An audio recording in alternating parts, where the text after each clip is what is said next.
আসসালামু আলাইকুম গাইস, কেমন আছেন আপনারা সবাই? আপনাদের জন্য একটি মাছের রেসিপি নিয়ে আসছি। দেখুন, প্রথমে আমি পেঁয়াজটা সুন্দর করে চুলার মধ্যে তেল দিলাম আধা কাপ। তেলটা যখন গরম হয়েছে আমি কিন্তু এখানে 1.5 কাপেরও বেশি পেঁয়াজ দিছি। পেঁয়াজটা আমি একটু বেশি করে দিছি, কারণ এই মাছটা আমি পেঁয়াজ দিয়েই রান্না করবো। তো দেখুন, পেঁয়াজটা আমি যখন হালকা সুন্দর করে লাল হয়েছে, একটু হালকা লাল করছি, বেশি না। আর আমি আদার ডিব্বাটা একটু পানি দিয়া আদাটি আমি দিয়ে দিলাম। আর এখানে দেখুন, লাল মরিচের গুঁড়া দিলাম 1.5 চামচ। আর এখানে দেখুন, ধনিয়ার গুঁড়া দিলাম 1.5 চামচ। সব কিছু আমি একটু 1.5 চামচ করে দিলাম।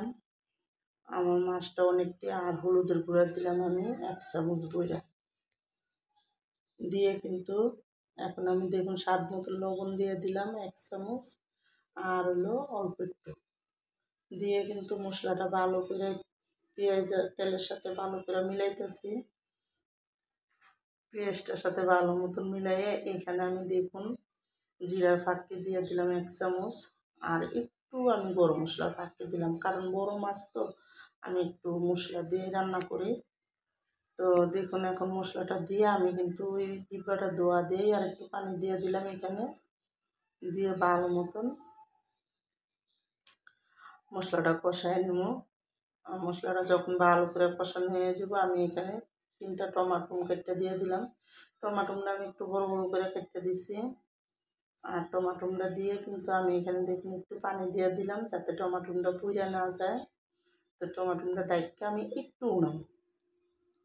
তো দেখুন, যখন টমাটোটা একটু হয়ে তেল তেল উঠে গেছে, পানিটা শুকায়, তখন আমি ভালো করে কিন্তু মশলাটা লাড়া দিয়ে দিছি। আর লাড়া দিয়ে এখন কিন্তু আমি এখানে দেখুন মাছটা দিয়ে দিব। তো আমি এখানে আইল মাছ রান্না করতেছি, বড় আইল মাছ। তো আইল মাছটা কিন্তু আমি কষায় রান্না করি। আইল মাছ আমরা বাচ্চা রান্ধি না। তো দেখুন, এখন আমি মাছটা সুন্দর করে কিন্তু এই মশলার সাথে কষানো। তো আমি মাছটা মশলার সাথে সব কিছু মিলাই দিয়ে একটু ডাইক্কা মাছটা কষানো। যখন দেখুন একটু মাছটা ডাইক্কা কষানোর পরে পানি উঠছে একটু, তখন আমি আস্তে করে কিন্তু মাছটা একটু লাড়া দিয়ে দিব। আর আইল মাছটা কিন্তু অনেক নরম মাছ।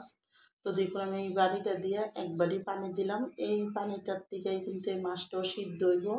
আর এই মাছের ঝোল রাখবো। তো দেখুন, এখন সুন্দর করে কিন্তু মাছটা ভালো মতন বলকগুলো গায়ে পড়ছে। আর আমি 3টা কাঁচামরিচ দিয়ে দিলাম।